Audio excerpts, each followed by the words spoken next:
qui canalise la psychanalyse, mais qui n'est pas mon travail. Bon, moi, si je ne m'en occupe pas, c'est que c'est pas mon travail. Alors déjà, on me dit que je me mêle de tout. Si en plus, bon, donc je m'arrête à la porte et je dis, moi, je reçois en tant que sociologue, je reçois des gens, donc je suppose qu'ils ont des pulsions dont je ne cherche pas à connaître le principe, et j'étudie comment le monde social canalise, oriente, manipule, constitue, institue ces pulsions. Je pense que le monde social, pour moi, institue, c'est le mot fort, des pulsions, les travaille, les transforme, et en se servant d'un matériel qui lui est fourni par des choses dont elle n'étudie pas le principe. Bon.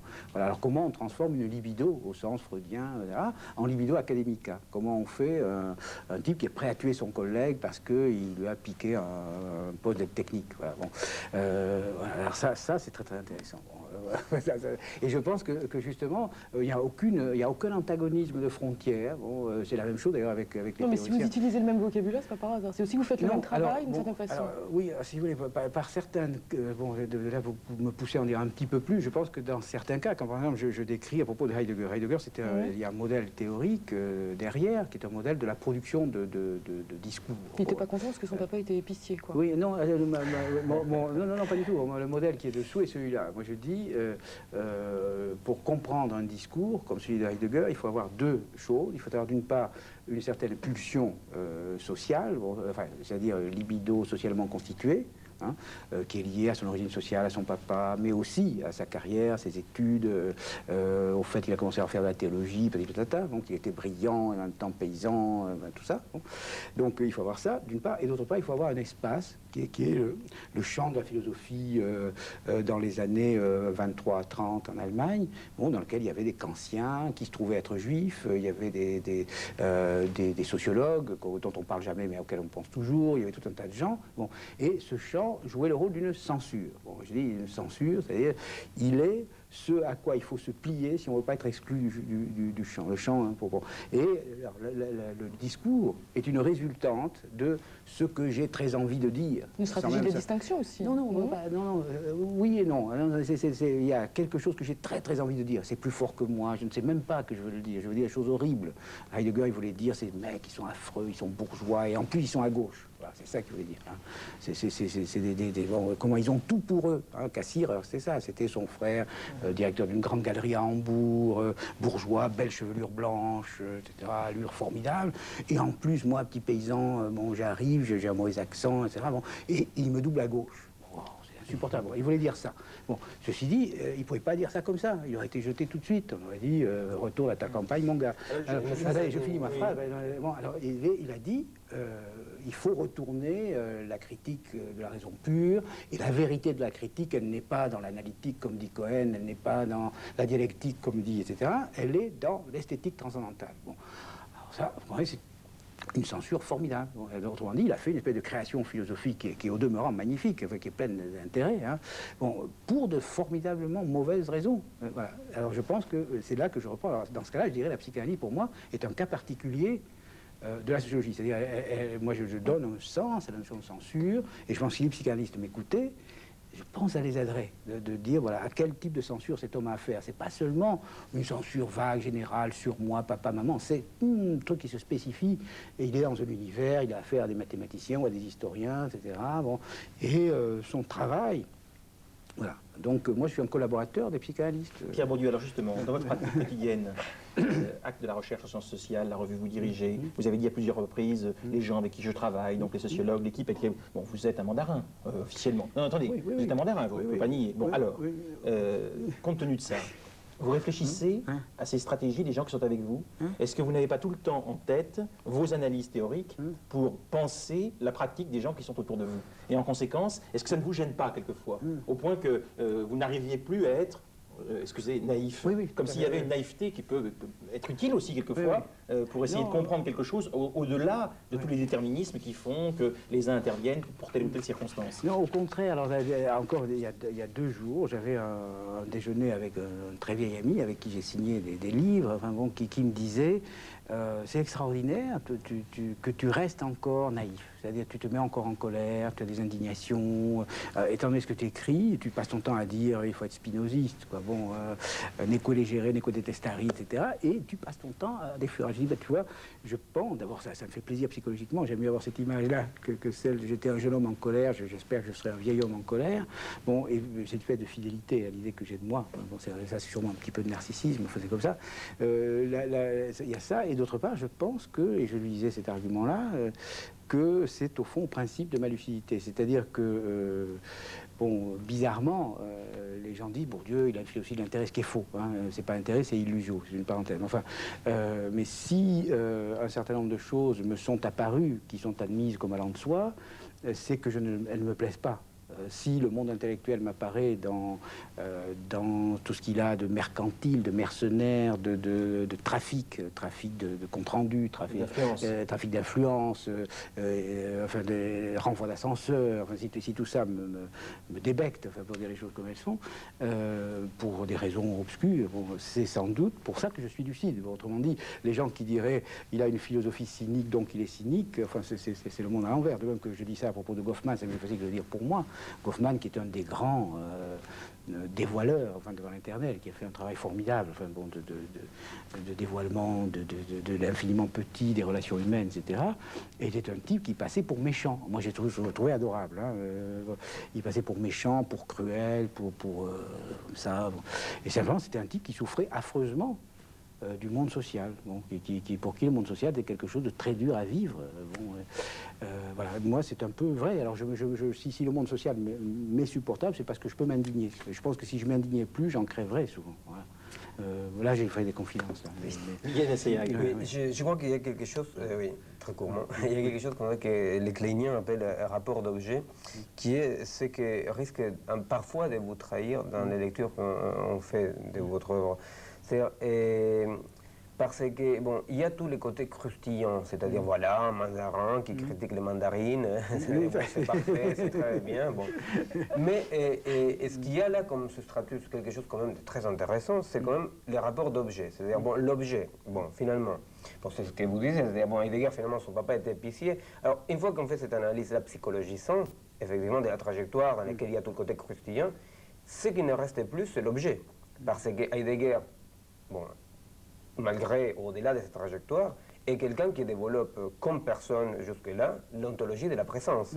Et ce qui est foncièrement réactionnaire, philosophiquement réactionnaire, hein, c'est une ontologie de la présence restaurationniste. Bon, une ontologie restaurationniste, systématiquement, que ce soit appliquée à un modèle stalinien, que ce soit appliquée à un modèle nazi, ou nationaliste quelconque, systématiquement, ça donne des pratiques hein, réactionnaires et qui vont s'attaquer quand même au sujet dans sa liberté.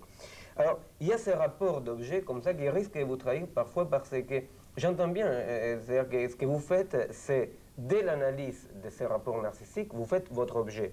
Mais le problème, c'est que c'est tellement croustillant hein, qu'on risque parfois d'oublier que vraiment vous êtes dans un rapport d'objet. Hein. Vous expliquez les transferts de travail d'une façon magistrale, c'est-à-dire effectivement, il y a ça qui nous pousse et qui nous mène à quoi? Mais nous mène justement à s'en foutre un tout petit peu du narcissisme. C'est-à-dire le rapport d'objet hein, ou les transferts de travail, c'est quand finalement on peut s'occuper d'un objet. C'est-à-dire qu'on dit, bon, je m'oublie. Hein, mais là, il y a quand même quelque chose... Oui, mais là, je pense que je vais arriver à répondre à la question qu'on va me poser, parce qu'elle est très importante. Il y a une forme de perversion postmoderne là, bon, qui s'est beaucoup développée aux États-Unis, et moi j'appelle ça le radicalisme de campus. C'est des gens qui sont dans des lieux merveilleux, ces endroits comme le campus de Princeton ou même de Chicago. On a un énorme ghetto à côté, on ne le voit pas, etc. Bon. Et alors il s'est développé une espèce de radicalisme nihiliste très semblable à celui des années 30 en Allemagne. Bon, mutatis mutandis, hein, il ne faut pas me faire dire quand même des... Bon. Alors ces gens se sont servis d'une forme de critique, ils font une espèce de melting pot théorique, ils prennent un peu de Foucault, un peu de Derrida, même peut-être un peu de Bourdieu parfois. fois. Bon. Ils viennent m'interviewer, ils croient que je vais dire, et puis je leur dis, mais c'est la connerie tout ce que vous me racontez là. Bon. Alors ils sont très étonnés, ils me disent, ah non, on ne publiera pas l'interview. Bon. Alors ces gens, il y en a 2 comme ça qui ont écrit un truc sur l'écriture anthropologique, où ils disent, tout est dans le regard, rien n'est vrai, tout est permis, etc. Bon. Alors moi, ce que je dis à ces gens, et là je crois que je vais dans le sens de votre injonction tout à l'heure, que je n'ai pas oublié, je dis, pour moi, la critique des pulsions, des imports idéologiques, n'est pas une fin en soi, elle est un préalable. C'est-à-dire, il faut se... Alors c'est là qu'on retrouve la vieille sagesse qui disait, dans Plotin, on disait ça, il faut s'enlever, on a des tais sur les yeux, on a des choses qui nous empêchent de voir. Et ces choses qui nous empêchent de voir, qui font que Heidegger, par exemple, aurait pu écrire du Bourdieu. Bon, hein, c'est très arrogant, ce que je dis. C'était génial. C'est très arrogant, mais c'est pour emmerder ceux qui m'opposent bêtement à Heidegger. Bon, c'est pas du narcissisme, bon, c'est presque le contraire. Bon, Heidegger donc aurait pu se servir de ces pulsions pour faire un travail qui lui aurait permis de faire une ontologie fondatrice. Au fond d'une science du monde social. Et moi, j'ai des tas de choses non écrites, hein, en particulier une théorie de la temporalité. Mes premiers travaux étaient sur la temporalité, etc. Bon, qui s'inspire, enfin, qui prend comme point de départ Heidegger. Une question Oui, donc là-dessus, justement. Et avant qu'on le coupe. Bon, bien sûr que j'aurais pu défendre l'épicerie et parler des discours métapsychanalytiques que vous avez, parce que aussi vous avez collé l'étiquette sur certains psychanalystes que bon, c'est l'international, disons, la majorité, je vais bien admettre, la psychanalyse américaine, mais bien entendu que cette étiquette-là, je la récuse au nom de pas mal d'analystes qui ne sont pas dans l'illusion, imagination, suggestion. Bon, mais bref, ça c'est pour dire quand même un mot de ce qu'on ne peut pas dire. Et, par contre,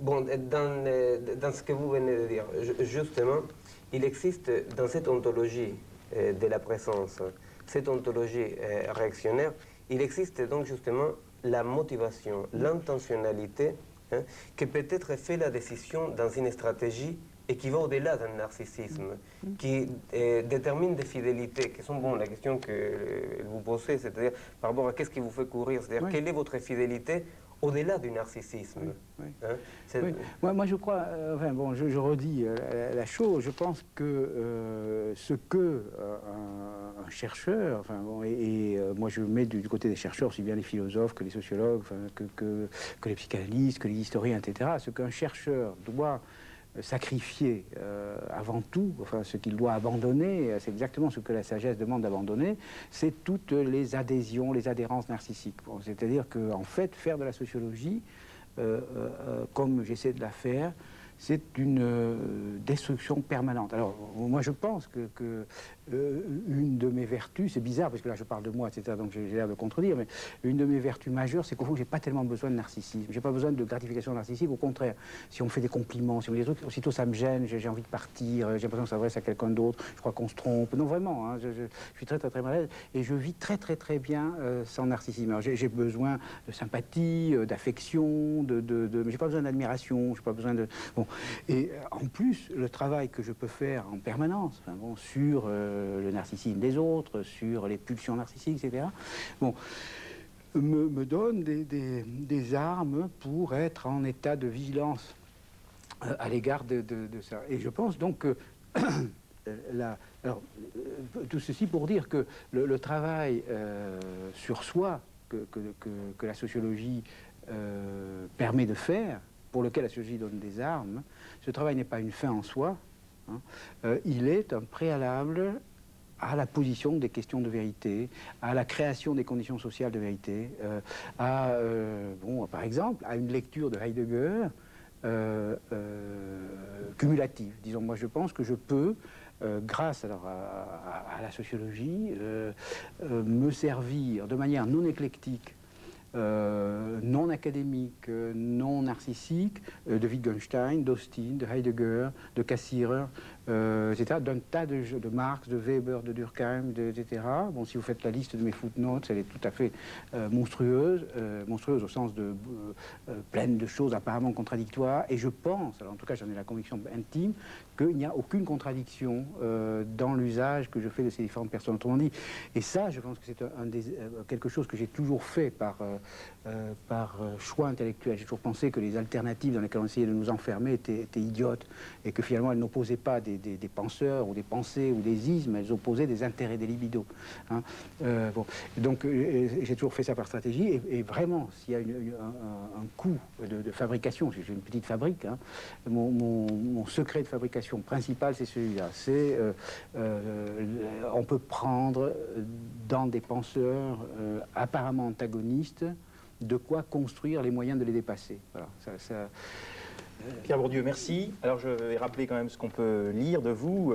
D'abord, je voudrais dire donc la distinction, puisque j'ai dit en commençant que c'était votre livre clé. Je ne sais pas si vous partagez ce point de vue, mais en tout cas, Homo Academicus, alors la noblesse d'État et les héritiers, qui sont au fond une suite du travail sur les structures culturelles et la transmission du savoir et du capital culturel. Et puis alors ce livre théorique dont vous avez parlé tout à l'heure, qui s'appelle donc Le sens pratique, aux éditions de Minuit. Et puis peut-être ce que parler veut dire, parce que ça analyse en même temps le discours que les gens tiennent justement sur leur savoir. Merci.